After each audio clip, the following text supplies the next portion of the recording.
இன்று நாம் வாசிக்கப் போகும் அதிகாரம் ஏசாயா 4.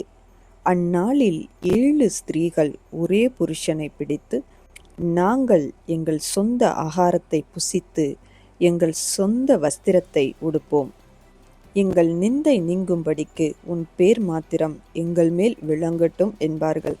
இஸ்ரவேலில் தப்பினவர்களுக்கு அந்நாளிலே கர்த்தரின் கிளை அலங்காரமும் மகிமையுமாயிருக்கும். பூமியின் கனி அவர்களுக்கு சிறப்பும் அலங்காரமுமாயிருக்கும்.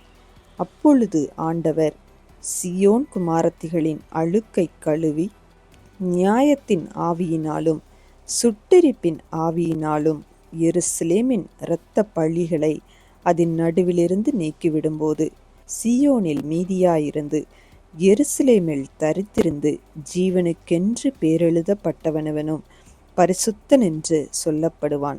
அப்பொழுது கர்த்தர் சீயோன் மலையிலுள்ள எல்லா வாசஸ்தலங்களிலும் அதன் சபைகளின் மேலும் பகலில் மேகத்தையும் புகையையும் இரவில் கொழுந்துவிட்டு எரியும் அக்கினி பிரகாசத்தையும் உண்டாக்குவார்.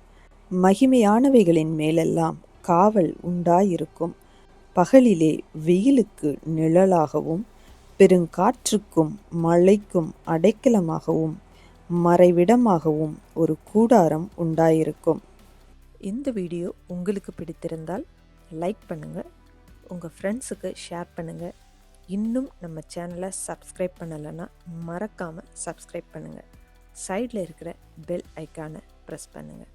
மீண்டும் சந்திப்போம். நன்றி.